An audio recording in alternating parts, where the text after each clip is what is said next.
ဒီနေ့မှာတော့ spicy ခောက်ဆွဲလေးကိုအမိုက်စားလှုပ်စားမှာပဲဖြစ်ပါတယ်။တစိမ့်ကိုတော့ရှာတစိမ့်ကိုအသုံးပြုထားပါတယ်ရှင်။စိမ့်လေးဖြစ်အောင်နွားနို့ရဲ့ cheese ရဲ့ရောပြီးတော့လှုပ်စားမှာပဲဖြစ်ပါတယ်။ပထမဦးဆုံးအသားလေးတွေကိုအရင်ကြော်မှာပဲဖြစ်ပါတယ်။အသားကိုတော့ရုံးကကြက်သားကိုအသုံးပြုထားပါတယ်။ spicy ခောက်ဆွဲလေးနဲ့အရင်လိုက်ဖက်အောင်လို့လှုပ်စားမှာဆိုတော့ကြက်သားလေးကိုကြော်မယ်။ကြက်စာသေး ready made ထုတ်လေးတွေကိုအသုံးပြုထားပါတယ်ရှင်။ခောက်ဆွဲလေးနဲ့ရောစားလို့ရှိရင်အရင်ကောင်းတယ်။ကြက်စာသေးလေးတွေကိုရှာကထုတ်တဲ့ကိုရီးယားဆော့လေးနဲ့တိုးစားမှာပဲဖြစ်ပါတယ်။ဒါလေးကိုကြော်ပြီးသွားပြီဆိုလို့ရှိရင်ငါးသားချောင်းကြော်လေးနဲ့ကြော်ပါမယ်အဲ့ငါးသားချောင်းကြော်လေးရတယ်တော်တော်လေးစားကောင်းတယ်ပေါ်ရင်းညှိလေးနဲ့ share ငါးသားချောင်းလေးလည်းကြော်ပြီးသွားပြီဆိုတော့ပကံလေးထဲတက်တက်ထည့်ထားလိုက်ပါမယ် spicy ခောက်ဆွဲနဲ့ရောပြီးတော့နေစားဖို့အတွက်ကြက်သားလေးတွေလည်းထပ်ပြီးတော့ကြော်ပေးလိုက်ပါမယ်ကြက်သားလေးတွေကြက်သွားပြီဆိုလို့ရှိရင်ယွန်းကရှာကားထုတ်တဲ့ spicy ခောက်ဆွဲလေးကိုပြုတ်ပါမယ်ရှင်ခောက်ဆွဲကိုတော့ယွန်းက3ထုပ်3ပြုတ်ထားပါတယ်ယွန်းတယောက်တည်းတော့စားမှာမဟုတ်ဘူးပေါ့နော်ယွန်းအိမ်ကယွန်းမိသားစုနဲ့အတူတူစားမှာပဲဖြစ်ပါတယ်အခုဆိုလို့ရှိရင်ခောက်ဆွဲလေးလည်းကြက်သွားပြီပေါ့နော်ခောက်ဆွဲလေးကြက်သွားပြီဆိုလို့ရှိရင်ယုံကတက်တက်ဖယ်ထားပြီးတော့ကိုတဲ့ကိုနွားနို့လေးထည့်ပေးလိုက်ပါမယ်ရတာလေးကစိမ့်စိမ့်လေးနဲ့စားလို့ကောင်းလို့ပါပြီးရင်ခုနကကြော်ထားတဲ့ကြက်သားရဲ့ငါးသားချောင်းကြော်လေးတွေကိုလည်းနည်းနည်းလေးကကြီးနဲ့ညှက်ပြီးတော့ထည့်လိုက်တယ်ခောက်ဆွဲထဲမှာပါတဲ့ spicy အနှစ်အထုပ်ကလေးတွေကိုဖောက်ပြီးတော့ထည့်ပေးလိုက်ပါမယ်ရှင်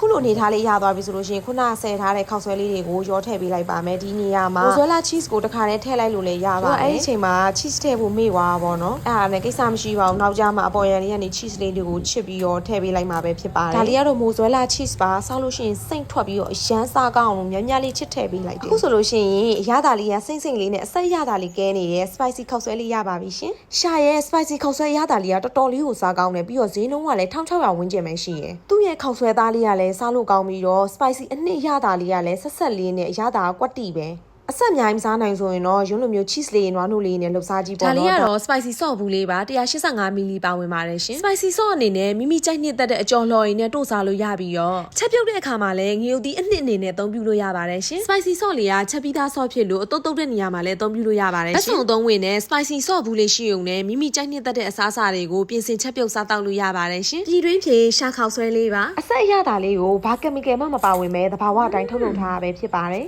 ်ငရုတ်သီးကိုပိုးတက်ပြီးမှထုတ်လုပ်ထားတာဖြစ်လို့စိတ်ချယုံကြည်စွာစားသုံးနိုင်ပါတယ်ရှင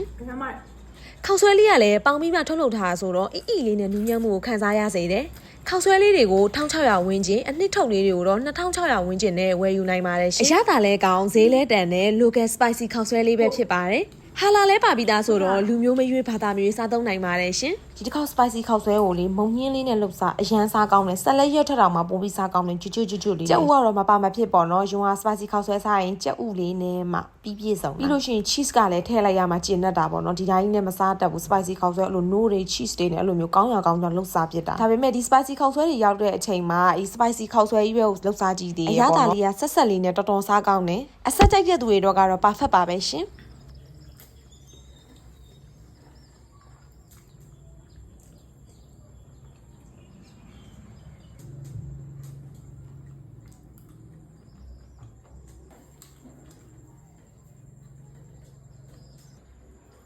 cheese ကအားမှာခဲလိုက်မိုဇွဲလာ cheese လေးကလည်းအခဲလိုက်တွေပါလာတာအရန်ကြိုက်တာပဲ cheese တွေဆိုလို့ရှင်လို့အတုံးလိုက်အခဲလိုက်တွေကိုလေလို့မျိုးကိုက်စားလိုက်ရတော့အရန်ကြိုက်တာ spicy ခောက်ဆွဲနဲ့ cheese ကတော့အရန်ကိုမှလိုက်ဖက်ညီညာပါတယ်ရှင်ရှာက spicy ခောက်ဆွဲအပြင်မာလာမောက်ချိုက်အရသာမာလာရှန်ကောအရသာလည်းရှိပါတယ်မာလာရှန်ကောလေးကလည်းတော်တော်လေးစားကောင်းတယ်အခုလိုမျိုးအနှစ်ထုတ်လေးတွေကိုလည်း2600ဝန်းကျင်နဲ့ဝယ်ယူနိုင်ပါတယ်ရှင် spicy လေးနဲ့အေးလေးနဲ့ကလည်းအရန်ကိုမှလိုက်ဖက်ပါတယ်ရှင်ဒီနေ့ကတော့စားမိတောက်မိသွားပါတယ်ဒါကတော့ငါအသားချောင်းကြော်လေးပေါ့နော်ရင်ညှိလေးနဲ့အဲ့ဟာလေးတော်တော်စားကောင်းနေသေးလား spicy sauce လေးနဲ့တို့စားကြည့်ရအရန်စားကောင်းနေရောပဲစားကောင်းလားမကောင်းလားတော့ယွန်းဘေးနာယွန်းရသားပေါ့နော်ခွေးပန်နေပေါ့ခွေးပန်ကြီးကဘေးနားနဲ့အတန်ပေါင်းစုံနဲ့စားကျင်လို့သိရမလားသူနဲ့လည်းမတည့်တဲ့ဟာကိုစားကျင်လို့အတန်ပေါင်းစုံနေနဲ့လှုပ်လို့ရုံးကအခုတော့လေအတန်လေးသွင်းနေရပါတယ်ဖြစ်လို့လဲဆိုတော့ထောက်လျှောက်သူ့ရဲ့အဲ့လိုငတ်နေတဲ့အတန်လေးပါနေလို့ပါမုံကြီးလေးကလည်းဂျိုဂျိုနဲ့တကယ်လိုက်တာသိလားသားလေးရဲ့ငတ်နေတဲ့အတန်လေးကိုတစ်ချက်နားထောင်ကြည့်လိုက်ပါအောင်ရှင